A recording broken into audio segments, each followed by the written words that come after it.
Good evening. Tonight's shir, we're continuing in 87.1 in Yoreh Hilchos Basar. We are continuing to discuss the different aspects of the Torah prohibition of Basar, what is considered the Isser Bishul, and what is considered Bishul. Tonight we're going to go into more depth as to the parameters of what is cooking, what is the minimal amount of cooking that violates the Torah prohibition. We discussed last time what follows under the umbrella of is this or is this not cooking, and now we're going to look at if we're cooking, how much is considered cooking. So we've already established there's a Torah prohibition. We've established that cooking is a prohibition, but is the prohibition that creates the prohibition known as Basar, and there are three facets to it. Let's delve more into the Bishul part of Bishul Basar. So why does the Torah itself see fit to prohibit the cooking aspect? And this is something that the Kesef Mishnah looks at on the Rambam himself, and he says that there are really two reasons why the Torah seems to have prohibited cooking milk and meat together. One way to look at it is that the Torah sees this act as something that is a toeva, something that is reprehensible, and therefore we don't eat it. Okay? And the Chassam Sofer echoes this statement in his own commentary on the Gemara in Chulin. It's on Chulin 113b. So it's an interesting thing that he looks at over there. And this seems to be that the prohibition on the Torah for Bishul Basar is its own separate, unique prohibition. That it itself is not a good thing to cook a meat in milk because it's coming from the mother.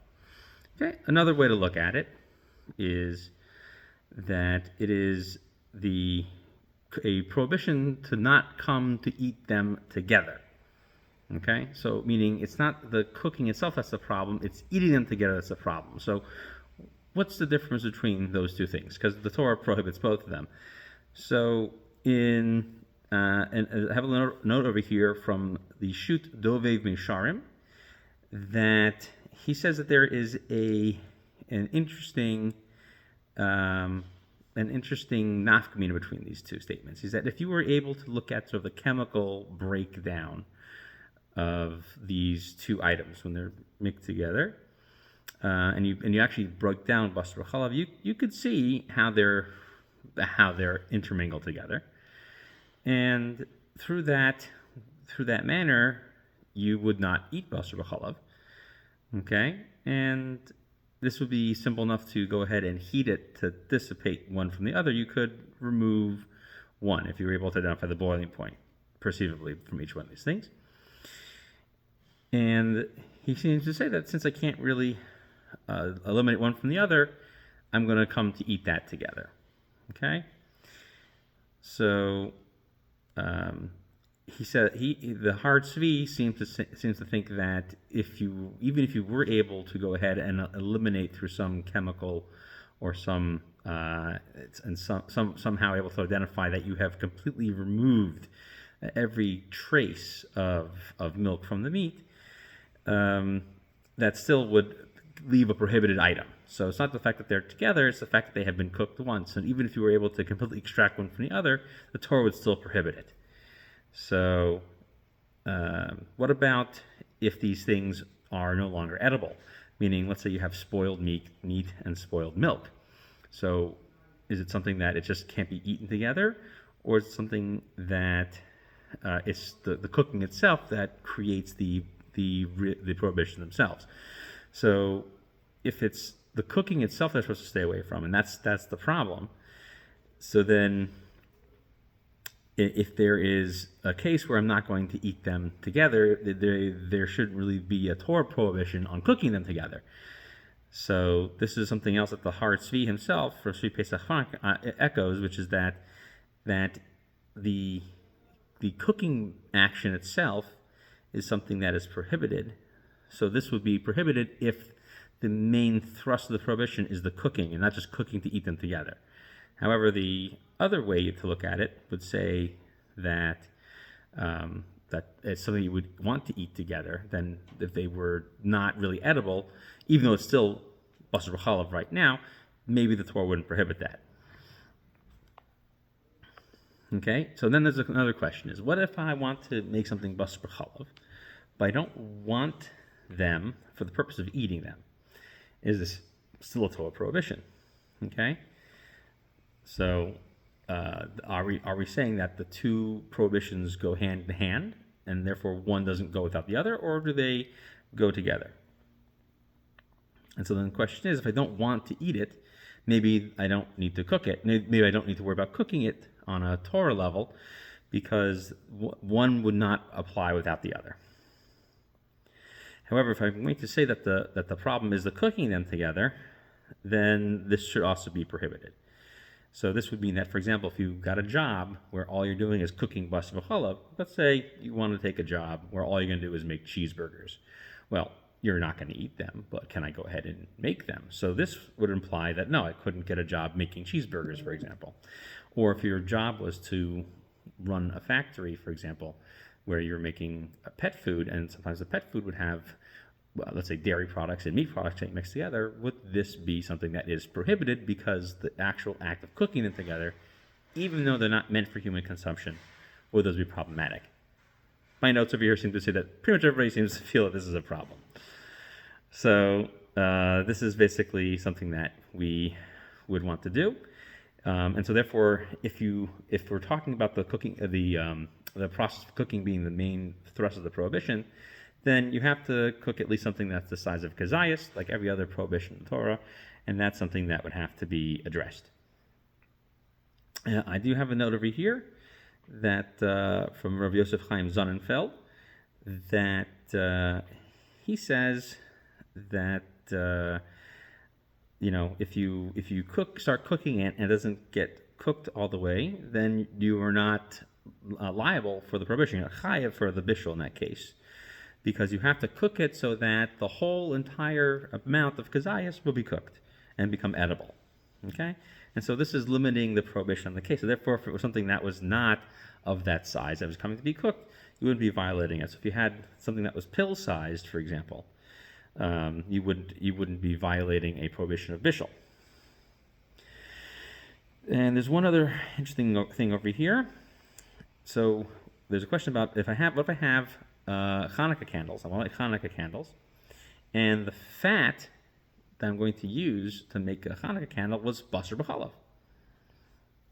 So the thing that I'm cooking now is immediately burnt up and consumed by the candle, and I'm never going to eat it. So there might be the reason to say that it would be permitted. Okay, so this seems to be so even though the Shus Yaakov over here would seem to permit this is brought down in the Sharei Tshuva in Siman Tafrei Shain Gimel, so that would be 673. Number one, he seems to imply that it's entirely possible. Now, most other people over there in that case, over the Mishnah Berurah and so on, bring other shitos who disagree, but just to kind of know that these are some of the operational differences in establishing if the prohibition is on the cooking itself or if it's on the cooking it in order to eat it, would be the difference. So we kind of mentioned that there has to be a shear, so let's take a little bit more of an in-depth dive into the amount that would be prohibited to cook, and if that amount brings on what's known as an Isser Malkus, the operation of law would be that if you do cook it and were warned by witnesses and brought before a proper court, you would be liable to lashes that would be assigned by the court.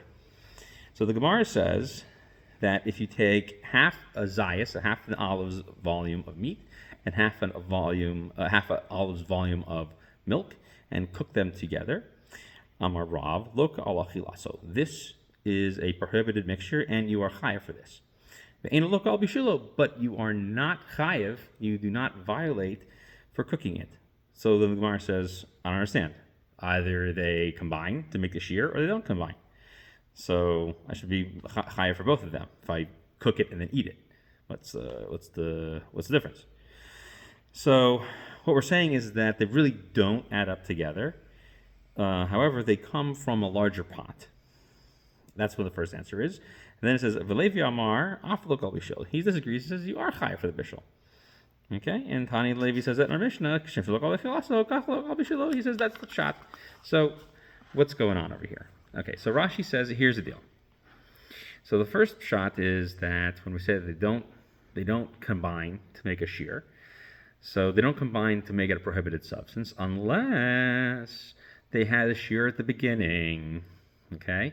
And when he says that you're chayav for having one and the other, that is when they had a large pot and you cook a lot of it together and you're eating half of this and half of that. And that's not really telling me that he wasn't telling me that they come together. He's telling me that if you cook a pot of, say you're making cream soup, right? And you pour cream soup with meatballs in it or whatever, right? And you eat half a kazayas of meatballs and half a kazayas of the cream soup. That's mitzdaref, okay? But if you cook them a little bit together in a small, tiny pan, that wouldn't do it because you're not going to get enough to equal the shear of each one of them by themselves. Okay? And so that would not make one separate Isser. Okay? And so therefore, the machlokas between Rav and Levi in the Gemara is whether or not you are going to get the Torah prohibition for eating half of this and half of that. Okay? So according to Rav, you don't get that punishment, and according to Levi, you do get that punishment. So the Rambam paskins that if you take if you cook, as the Rambam in Hilchos Machal Sureis, so he says that if you are cooking a kazayas of each one all at the same time, that you're chayav malchus, and so therefore that's a prohibition. Why? Because it says you shouldn't cook. Okay, and so too, if you eat a kazayas of both of them together, from the meat, from the milk that were cooked together, you are chayav for that. And then he says, and even if you didn't cook them, if they were already cooked, okay. And all three Rishonim hold like Levi, and doesn't seem to be anybody who disagrees. Okay, so now the Pri Megadim asks an interesting question: is what if you cook it and it ends up being less than a kazayas? Does that mean that you're chayav for this or not? So we seem to imply that chatzi shear is a prohibition, but he's not sure about that. Okay, so it's an interesting thing to think about because even though I'm chayav for it, we hold like Levi. It would be weird to do one or the other. So maybe we do say, but theoretically it has to be a little bit more than each of them, so that it has to be at the end you could actually get that amount. All right, so here's some fun Shabbos laws applied to Basar B'chalav. Bishul acher bishul. So we've just talked about cooking it. What if you cook it again? Okay, can you cook it again? Right? Can you cook it again and be chayav? So we hold that the Gemara says that all meat, okay, that you can't bring it on the table with cheese, and however, it could be meat that is from fish and from locusts. Okay, so the Gemara asks. This is on the Mishnah is on Kuf Gimel, and this Gemara is on Kuf Dal and Rabbeis. Rav Sheshes asks a question. He says at the very end, when you say you can't bring the two of them on the table together, they're both cold, so that should be fine. So Abaye says that's a gezerah, that you might go ahead and cook them together, put them together in a cooking pot. Okay, so 1 second. So, but the cooking pot you mentioned is not the one on the fire; it's like a bowl. So it's on the table now. It's not back in the kitchen. It says the Gemara says that Kli Sheni doesn't cook, and so he says, all right. So it's talking about cooking it when that same type of bowl will be on the fire. Okay, so the question is, we already cooked the meat because we're putting it on the table, and the cheese ostensibly could be cooked as well. Maybe pasteurize it, okay? And now you're going to go back and cook them again. This seems to be a Torah prohibition, and you're cooking them again. You're cooking them again, okay? It doesn't sound like it has to be raw. It sounds like you could cook meat and then cook it again and still violate the prohibition. Okay, so the question is now, what if you went and cooked basar chalav once, and then you forgot, and it got cold, and turned it on and started boiling it again? So the Pri Megadim asks this question, and he says that that there's a Torah prohibition in this because you've done the action of cooking again. Okay. However, the Chasam Sofer disagrees with this, and Rabbi Akiva Eiger also disagrees with this, and they say that you can't cook it again. Once it's made into the prohibited thing, the immediate prohibition of cooking is removed, and now the only prohibition left is the eating it. Okay, so meaning that if you take a piece of meat and soak it in milk all day, it's prohibited rabbinically, but you also can't cook it. Okay, so there's a rabbinic prohibition, and so you haven't yet done the Torah prohibition. And so, but it seems to say that if it were already cooked, there would no longer be another prohibition attached to them. So if you went and made, let's say, a cheeseburger and you wanted to eat that cheeseburger, unlike my previous situation where you were just making cheeseburgers for somebody else and didn't have an intent to make it, and you heat it up again, you're not going to violate the prohibition again. However, it seems to be that the Pri Megadim in another place disagrees. And if the same things were cooked together once, then there's not even a rabbinic prohibition. So it seems to be that one. So, it's not so clear. But he does cite a Rabbeinu Gershom who says that statement, and that's on Chulin Rabbeinu Gershom or Agola from the 9th century. So it doesn't seem like the same prohibition of bishul achar bishul as it goes for Shabbos applies to basar chalav, because there doesn't seem to be that case when it's already cooked. And so if by basar chalav that would be the case, then there either is no cooking, or everything that wouldn't be full bishul on Shabbos would also not apply to basar chalav. Okay, so nonetheless, even though they're still cooking, it doesn't seem to be that there would be additional cooking in this case. And so if you're going to argue that there is reason for it, like the Pri Megadim first insists, then you have to assume that there has to be some type of Torah prohibition for Shabbos as well, that there's some additional cooking that could happen, just like heating up soup a second time. Okay, so that would mean that that's an improvement because the soup is now cold, and now you're cooking it, making it hot again. So that would have to be the same thing for basar chalav. So if it's just something that's cold and getting hot again won't improve it at all, that may not be the same thing. So it's not clear. Okay, so if it's not adding anything, doesn't seem to be the case, and so therefore it's not clear that this prohibition would apply as well. So there doesn't seem to be any real additional prohibition. But if it improved it, there should be reason to be concerned. Okay, what amount of time of cooking is required to violate basar chalav, which would also mean that you chayv malchus for it as well. So the Gemara says the bishul has to be able that they could eat it. Okay, it's Gemara in Chulin. Again, this is on Kufay and Beis. You have to cook it enough so people could eat it. Okay, Rashi says, how much is that? So it says non-Jews. How much cooking would non-Jews want it? That has to be completely cooked. Okay, so the cooking has to make the food fully cooked, and then that would be when it's considered a violation. Okay, so if it's been cooked only a third, would seem to say, maybe you have already violated, or maybe you have not. Okay, so this is only for malchus, for the cooking, and this is what the Pri Megadim points out as well in the introduction to basar chalav.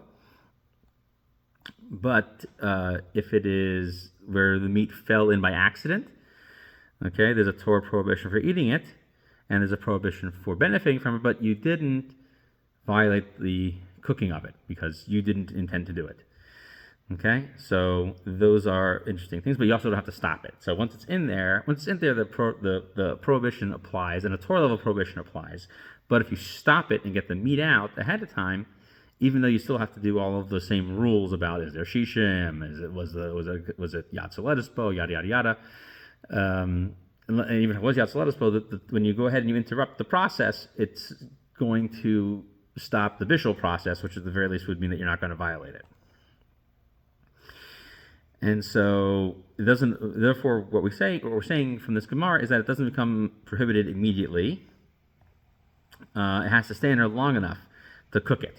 Okay, and for example, like we say later on in Sadi Beis, we're going to learn about different ways in which the flavors mix, and that happens through stirring it or covering the food that's cooking. So if you take it out immediately, we say there's something different with that rule. Okay, and I think we have one last topic to cover tonight. Okay, that's two little quick things for tonight's shir to cover some last few topics about cooking. The cooking is so is cooking on top of electrical appliances the same as using fire? So, of course, the Talmud was talking about using fire, but what about nowadays? We have induction cooking. You have an electric coil resistance cooking. You use a gas flame. It's pretty obvious, but you have so many different ways in which the heat turns on. So pretty much everybody seems to say that this is considered a way of cooking, and it's the way the Torah prohibited, and so therefore it's still prohibited by the Torah's law. Okay, and these statements are echoed by the Chazon Ish, the Achiezer, Beis Yitzchak, a number of people.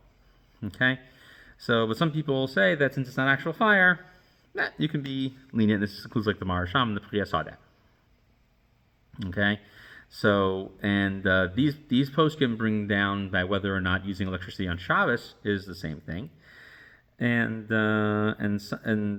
some people seem to ask if that is the same thing between on Shabbos as it is for Basar B'Challah. So it sounds like this should be the same thing, but maybe there are some differences. Okay, so on Shabbos, if it's not fire, okay, because fire was in the Mishkan, so that's one reason to say that maybe using electricity wouldn't be the same because they didn't use fire in the Mishkan. Okay, however, Basar B'Challah, if that's how we introduce heat and the prohibitions on the cooking, it doesn't matter how you get it hot, as long as it reaches that temperature and ends up cooking it, you have still fulfilled their legal requirements of violating Bishul Basar B'Chalav. Okay, you've heated the liquid, you've heated the food, you've cooked it enough, excuse me, and so therefore that's the prohibition. The other way to look at it is that, okay, so maybe I just have to get heat applied to food on Shabbos, but for Basar B'Chalav, I need to use something that's a normal way to cook it. So we talked a little bit about that when we talked about some of the people who talked about smoking, using smoke to make Basar B'Chalav. So it's something to think about, but it's mostly academic. But nonetheless, since there is a tzad to say that as long as you introduce enough heat to induce cooking, the cooking that we would all clearly see as cooking, you will still violate Torah prohibition. So therefore, we should treat it as such. Now, last thing is one last fun thing over here before we finish up on Bishul, and our next class will talk about eating Basar B'Chalav. But here, can I give it to a goy to cook? Okay. So the Bir Halacha, this is in Siman Shin Zayin, this is Mishnah Berurah, that about whether I can give a non-Jew Basar B'Chalav. Okay. So let's say you accidentally cooked it, and you give it to him, and it's during the week. Okay, and so you give him, but you don't cook it. Okay, and you give it to the goy and you say, "Cook this." So this is in Shin Zayin. Okay, and so this is an interesting thing that he says over here. Since you personally can't cook it, you're asking him to do it. So is that considered a mirror la'akum? Okay, which is rabbinically restricted. Okay, so this is something interesting that they seem there's a machlokas rishonim in this. I'm sorry, there's machlokas achronim with this between the shach and the gra whether the isur shvus of amir la'akum applies outside of that day. So the shach seems to imply the shach is in Yoreh and Reish Tzadi Zayin, Sivkat and Dalid, and the Bir HaGra is also over there, and they disagree as to whether or not there is a way to do that. So it's a question of whether or not you can appoint him to do a prohibition on your behalf or not. If there's a rabbinic prohibition on such a restriction, it's something very interesting. Basically, we don't do it, but it's interesting anyway to think about the consequences of such a situation. Thank you for joining our class tonight. We will continue next time with the prohibitions revolving around eating basar v'chalav and delve into that in some greater detail. Thank you again for joining, and we look forward to seeing our discussion online.